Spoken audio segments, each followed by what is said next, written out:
কোষ্ঠকাঠিন্য বা পায়খানা শক্ত হওয়া থেকে আমাদের পায়খানার রাস্তা ছিঁড়ে যায়, যেটাকে আমরা বলি অ্যানাল ফিসার।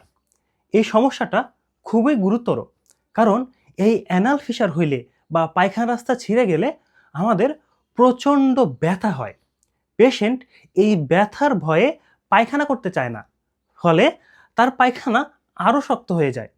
তারপরে আবার যখন সে পায়খানা করবে, তখন আবার তার পায়খানার রাস্তাটা ছিঁড়ে যাবে এবং এই ব্যথার পাশাপাশি ব্লিডিং হয়, রক্ত পড়ে, অনেকের ফোঁটায় ফোঁটায় রক্ত পড়ে। যদি কারো রক্ত পড়তেছে কিন্তু ব্যথা করতেছে না, তাহলে বুঝতে হবে তার পাইলস হয়েছে। পাইলসটা ভিতরে, আমরা বলি ইন্টারনাল হেমোরয়েড। তো আপনার অ্যানাল ফিসার হলে আপনারা কি করবেন?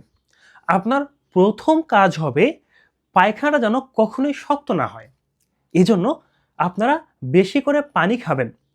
খাওয়াটা শুরু করবেন শাক দিয়ে, সালাদ দিয়ে, প্রয়োজনে ইউসুফগুলের ভুসি খাবেন।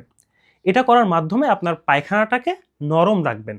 তাহলে যেটা ছিঁড়ে গেছে সেটা আবার নতুন করে ছিঁড়বে না। এরপরে আপনারা যেটা করবেন, পায়খানা রাস্তা যে ছিঁড়ে গেছে এটাকে তো হিল করতে হবে, এই ঘাটাকে তো শুকাইতে হবে।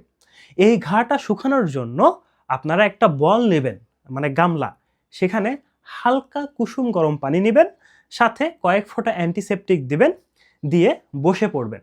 আপনার ওই পায়খানা রাস্তা পায়ুপথ থেকে ভিজায় রাখবেন।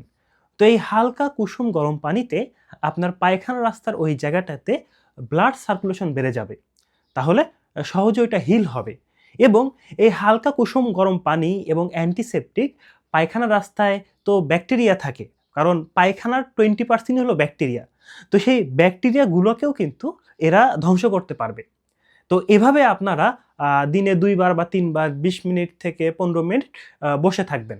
এরপরে আপনারা যেটা করবেন, হিলিংটা যেন খুব দ্রুত হয়, সেজন্য আমরা কিছু অয়েন্টমেন্ট দিই।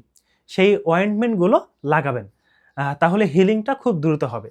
এছাড়া আপনার যে পায়খানা করার সময় ব্যথা হচ্ছে, এই পায়খানা করার সময় যেন ব্যথা না হয়, সেজন্য পায়খানার রাস্তায় ব্যথানাশক একটা মলম লাগাবেন।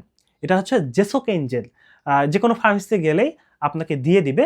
তো পায়খানার বেগ আসার আগ মুহূর্তে বা আপনি পায়খানা করতে যাবেন, এর 5 থেকে 10 মিনিট আগে আপনি পায়খানার রাস্তায় আঙ্গুল দিয়ে এই জেলটা লাগায় রাখবেন। তাহলে পায়খানা করার সময় আপনার ব্যথা হবে না। আপনি দৈনিক পায়খানা করবেন, তাহলে আপনার পায়খানাটা শক্ত হবে না। এখন আপনি যদি এই অ্যানাল ফিসার বা পায়খানার রাস্তা ছিঁড়ে যাচ্ছে, এটাকে যদি হেলাফেলা করেন, তাহলে এটা বারবার ছিঁড়বে, বারবার হিল হবে।